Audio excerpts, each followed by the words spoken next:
part of town did Armored Saint form? Armored Saint actually grew up in a little enclave of East Los Angeles called El Sereno. That's where we formed.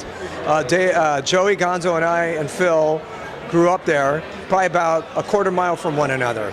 All four of us, yeah, since we were about 8 years old. Went to the same schools or Went nearby? to the same schools, and then I transferred high school in my junior year and to South Pasadena, and that's where we met Dave Pritchard. Wow. And then, Dave came aboard and added his whole element, and he sorely missed, sadly enough, but he still lives within us all the time.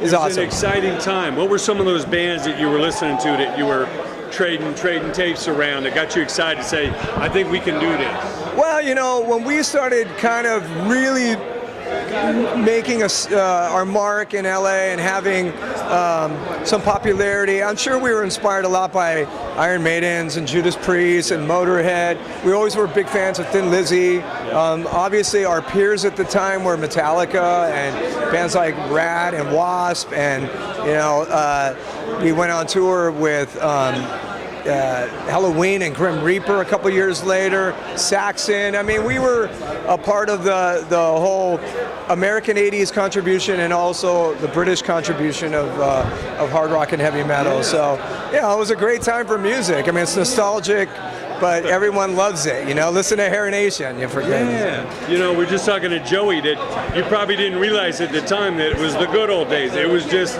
life at the time. But you look back at those early 80s, the Sunset Strip, the Country Club, the Troubadour, all these great venues, people were really open to check out new music. The fans were very, active. Right.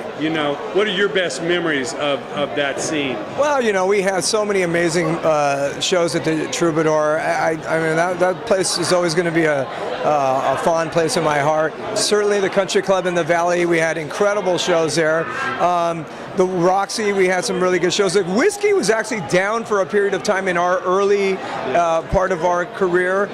We also made our mark in Pasadena. We had some great venues that we played there called Oddfellows Hall and Pookie's, Perkins Palace. Eventually we did some great shows, and we had a classic headlining show at Perkins Palace. That's when we got signed to Chrysalis Records, sold out, packed. It was, those are special memories for sure. We were just talking about that. Ron Fair, who signed you, still a big wig in the music business. Bigger than ever. The president of Virgin. And he came to see us at the Key Club while it was one of the Key Club. Jimmy Iovine, his right-hand man. Yeah. I mean, did you really appreciate that, being able to walk into Chrysalis Records on Sunset and know this is the home of UFO and Jethro Tull and Robin Trower and all that? Well, that was one of the reasons why we were actually excited about signing with Chrysalis back then, because we loved all those bands.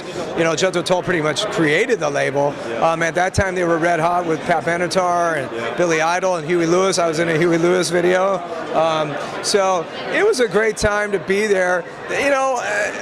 There was a little period of time where we were going to go with one label or we were going to go to another. One was Polygram, I think what they were called at the time, and or Chrysalis, and we ended up going with Chrysalis. And in retrospect, we have awesome memories about our time with Chrysalis, certainly with Metal Blade through the years. Sure. Our career is one where we certainly had a lot of ups and downs and a lot of trials and tribulations in terms of success. We never quite got to the point where, we aspired to get.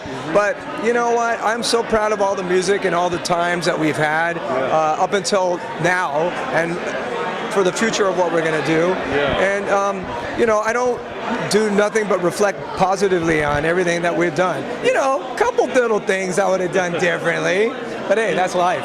You can't change the past, you can influence the future. Exactly.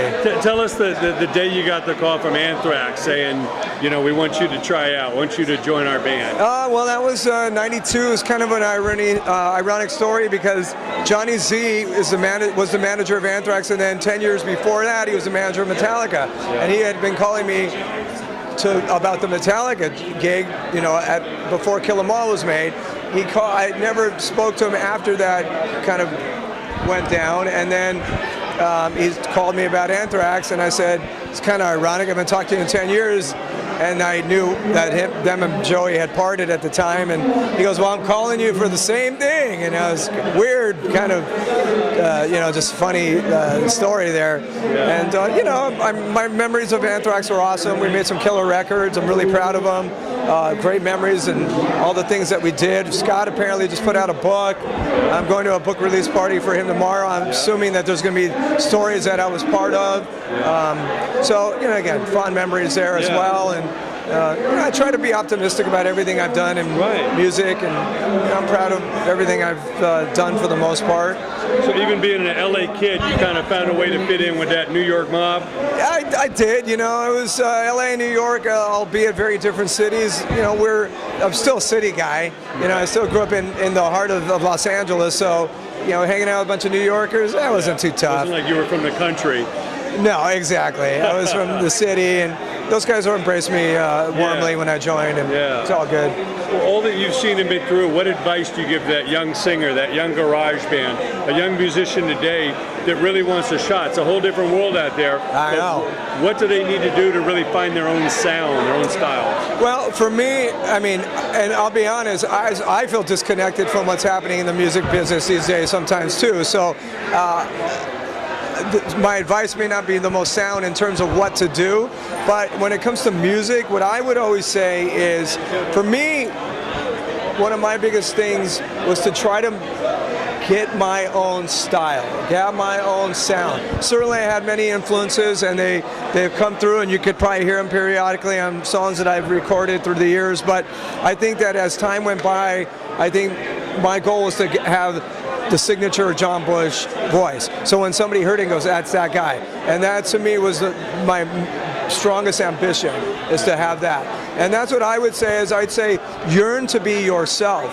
Let your personality come through, whether it's your voice, whether it's your guitar playing, your drumming, but let personality be probably the biggest catalyst of what you do musically. And taking lots of different musical styles, I think, is super vital, because what it does is it opens up all your thoughts to all the different things you can do. If all you're listening to is one type of sound of music, you'll probably emulate that style of music. And I think by listening to all kinds of stuff, and we did back in, as much as we listened to Kiss when we were growing up, we were listening to Earth, Wind and Fire.